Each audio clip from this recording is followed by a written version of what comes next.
I'm admittedly bad at changing this out. I've never done it, so let's see what this looks like.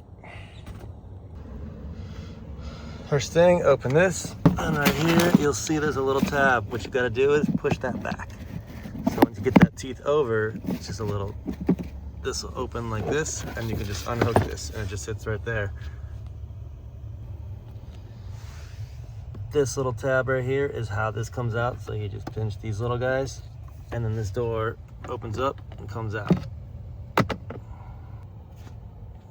As you can see, it's the original Mopar filter. It's about 2.5 years old. This is probably not going to be good.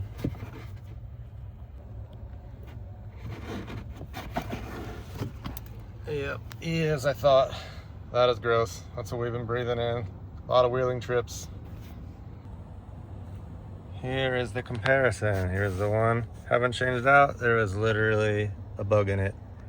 Yep, that's gross.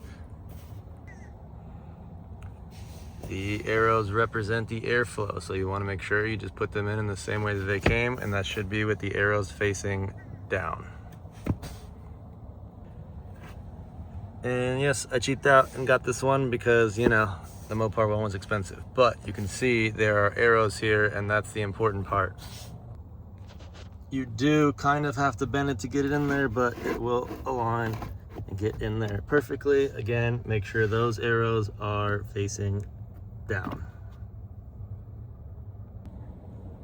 Then just take your filter cover door, has a tab, so you just want to stick that tab in like that,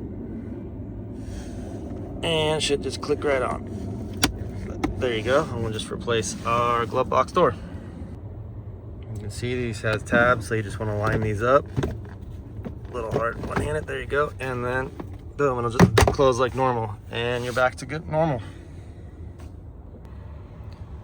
This is the one I went with. It was like 13 bucks, and you know, had some good reviews. So yeah, regardless, just make sure you place that because you're breathing in all that dirty stuff.